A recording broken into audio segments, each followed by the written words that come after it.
We're just days away from the Nintendo Switch 2 release, and I'm very excited. I pre-ordered the Mario Kart bundle right after the Direct, and I even got hands-on with the console last month thanks to an invite from Nintendo UK. That experience sealed the deal for me, so today I'm sharing exactly why the Switch 2 fits my gaming needs while addressing some of the comments I received in my preview video. Quick note, we're only gonna be having respectful vibes in the comment section. Any disrespectful or immature comments will be an instant ban. Now, before we get to the Switch 2, a word from today's sponsor. Speaking of the Nintendo Switch and our love for handheld gaming, sometimes, as much as we want to take that Switch with us, we simply can't. So here's a cute and casual game that I've been playing recently that you might enjoy. Thank you Merge Gardens for sponsoring today's video. Merge Gardens is perfect for those of you who love a relaxing puzzle game and are like me, where you just simply don't enjoy puzzle games that much and most of them make you want to pull your hair. This is a merge and match game that reminds me of games that my dad used to download for me as a kid, where your goal is to match 3 or more similar icons, and the more icons you line up, the more chaotic the combos will be. The gameplay is satisfying, and as you complete levels, you have a story that is unfolding. I like that the story is in bite-sized pieces, slowly introducing you to fun gameplay mechanics to expand your garden. The game itself is beautiful with cute animations, and you'll notice that there's always something new for you to unlock or progress, and that keeps your gameplay engaging. The developers also have seasonal events to keep the game fresh, and it's so hard to put this one down once you start playing. You know, me and puzzles are not the best of friends, but anytime that I find something that is actually fun, I make sure to bring it to your attention. So you can give Merge Gardens a try on your PC or mobile by scanning this QR code or clicking my link in the description. That way you'll also get some free coins and resources that Merge Gardens wanted to share with our bubbly community. Back to our Switch 2 talk, let me address something that I saw a few people, liking to make some assumptions, and they were like, oh, she's definitely paid by Nintendo UK and blah blah blah blah blah. Well, I hate to break it to you, but the truth is, I covered my own travel expenses, London's overpriced food, and the wild parking fees for that day. In the UK, I'm legally required to disclose sponsorships, like I did earlier with Merge Gardens. So unless I tell you that I was sponsored, it means I wasn't. Now that we've cleared that up, let's start with the Steam Deck is better than the Switch 2 comments.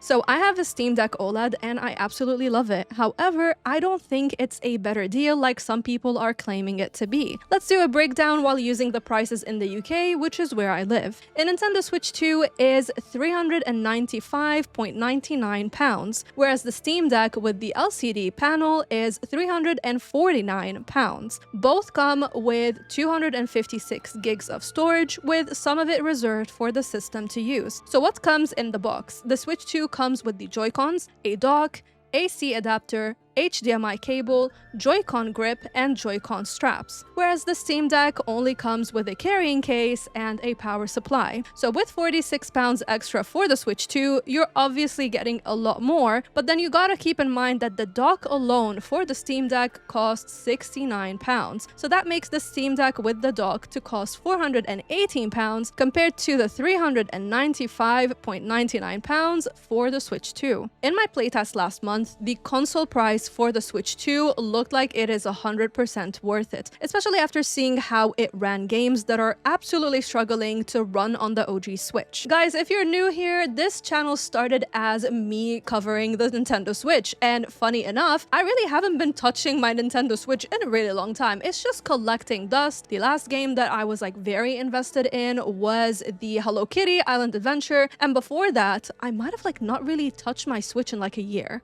Whenever I play games on there, they stutter, they lag, they barely run, loading times are long, and companies have to use things like the horrible depth of field to make games even run on there, which is a recipe for people with motion sickness to get sick to their stomach. I'm speaking from my experience and the experience of many of my community members who share the same problem whenever they try to play games on the Nintendo Switch. Most games I would get on the Switch just became a disappointment for the most part. Even Nintendo first-party games like Tears of the Kingdom and Pokemon Scarlet and Violent run so badly with frame drops, breaking my immersion. And yes, I called it violent because it was so violent to my eyes. I streamed it for you guys when it released, and oh my god, it put me out of service for 2 days straight because of how badly it triggered my motion sickness. While this may not be an issue for you, dealing with motion sickness, which I'm very happy for you, you're very blessed and privileged to live a life like this video is about why I personally want the Switch 2 and how it's gonna help me play games on it more often.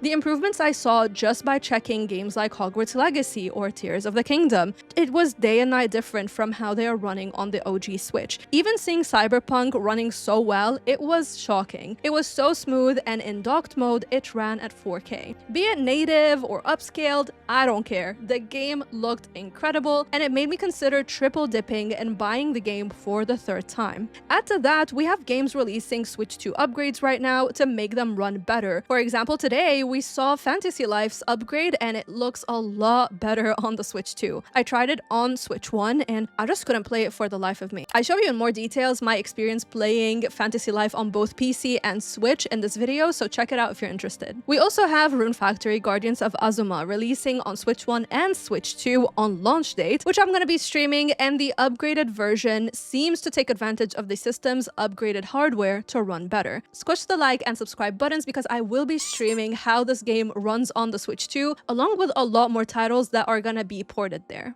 And so I would assume moving forward, a lot more companies will feel a lot more comfortable porting their games to the Switch 2, and I can finally play the genres that I love on my Switch, which are cozy games and RPGs, and not feel like I'm disappointed most of the time when they just don't run there. Another thing that some of you might wonder about is the chat button that we got on the Switch 2, or as I like to call it, the cash button. I don't like that Nintendo added it to the Switch 2, and for the most part, I doubt I'm gonna be using it since I enjoy playing games solo and I rarely, if ever, play with friends. So it's not really groundbreaking for me that you have it and you need to pay the membership to use it, because I'm not gonna use it. But I'm not gonna sit here and lie and be like, oh, I'm not gonna buy the Switch 2 because of it. Like, I'm just not gonna use it. I don't care about it. Now, let's shift the goalpost, because that's what I saw people doing in my comment section. Every time you address something, they're like, oh, but what about this? So let's talk about the Switch 2 not having an OLED screen. And I find this very funny because people are already screaming at the price of the console without having an OLED screen. So adding an OLED is just gonna make it more expensive. For example, if we want to bring the Steam Deck OLED, which I see a lot of people do in the comment section, it comes with 512 storage and it costs £479. And regardless, for me and my personal taste, I've put both the Switch 1 OLED next to the Switch 2. The colors look great on both of them. I don't mind that the Switch 2 screen is not OLED, it still looked incredible, and that's more than enough for me and my gaming needs. But let's shift the goalpost again and see why I'm still buying the Switch 2. And I say this because I just see people trying to police me and be like, oh, you shouldn't buy it, why are you buying it, blah blah blah. So I'm trying to have a debate here and kind of explain why I still think that the Switch 2 is going to be incredible for me and my gaming needs, while still addressing what I see a lot of people talk about. So of course, Steam Deck has access to the Steam library, and Steam goes on sale quite a lot. And yeah, it's true, but so does the eShop. Even first-party Nintendo titles still go on sale during holidays. And if the eShop sale is not enough for you, you can buy these games in physical format secondhand, and they are still pretty cheap. Here in the UK, we have eBay and CEX, which have some pretty good deals. But let's shift the goalpost again. So Bubbles, what about the battery life on the Switch 2? It's shorter than Switch OLED. Well, Steam Deck has 2 to 8 hours of battery life depending on what you're playing, whereas Switch 2 has 2 to 6.5 hours. So there is a 2-hour difference, with the Steam Deck being the winner here. But for me, in my case, I don't go out with my Steam Deck or my Switch. I'm always playing here in my house in handheld mode, so I can always just simply charge the console for myself. Back to the Steam Deck, and I bring it up a lot because it was a lot of comments that were trying to make a comparison between the two, where I'm clearly showing that the Switch 2 is a winner for me, even though I adore my Steam Deck. I love the fact that I can play games in handheld mode on my Steam Deck, and they run really well for the most part. Despite that, my fans have been running too crazily with the more powerful games recently, as well as the deck itself becoming really hot. So I would assume in all cases, maybe a year or so, we're gonna gonna get a new Steam Deck 2, which is gonna be interesting to see how it evolves. Additionally, I have joint problems, so holding the Steam Deck for me is heavy, so I can't really play as long as I could on the Switch. After trying the Switch 2, I was really happy to see that it feels light, and the new bigger Joy-Cons felt a lot more comfortable than the OG ones. In my preview, I touched on the mouse feature that the new Switch 2 is introducing and how it was uncomfortable for me. In all cases, I'm gonna leave the video for you so you can take a look and see my first impressions of it, but I'm very happy to see that a lot of third-party companies are starting to work on their own ergonomic accessories to make it more accessible. Now let's move to addressing the issue of game prices. While we haven't played Mario Kart extensively to see if it's worth $80 or not, I'm still not happy if games are more expensive. At the end of the day, I'm a consumer like you. I still buy a lot of my games, so I don't want to see them being more expensive. But we can't act like Nintendo is the only one that's charging $70 to $80 for their games. So if you're in the UK like me, physical is going for £75 and digital is going for £67. This is why I pre-ordered the bundle of Mario Kart with the Switch 2. I voted with my wallet and I decided to pay less for Mario Kart through the bundle. And I feel like people are forgetting that we have things like sales and buying things secondhand. So when the economy is so tight right now, inflation is really high and we're having a lot of problems, I'm just waiting for sales. I'm waiting for later. I'm not buying games right now in full price unless it's a game that I've been like dying to play. So like Fantasy Life, sure, I bought it twice because I'm in love with that game and I wanted to play on both PC and Switch. But otherwise, I rarely buy games full price. I just wait till they're on sale or I go to CEX and buy them secondhand. And while we're talking about the games, let's talk about the physical versus digital editions. So personally, I have a mix of both physical and digital games. I love physical games because I can preserve my games, and I love the aspect of seeing them on my shelf, and I like the feeling of physically touching the cartridge and changing it. There's something very satisfying for me about it. But I've never sold any of my Switch games before except for Pokemon Violent. The mix of the digital and the physical makes sense to me. I travel a lot and I've moved across countries countless times in the past decade. So with my life situation, I still want to get the joy of having physicals, but also I am very picky about which games are going to be physical and which ones are going to be digital. Also, a lot of the games that I enjoy are indie, so many times they might not have a physical version. However, I also know that other people love collecting games. It's very important for them and they love to preserve them. They also enjoy selling them later down the line when their value is higher, and I totally respect that. I think no matter what route you take, you should be given the choice to go physical or digital.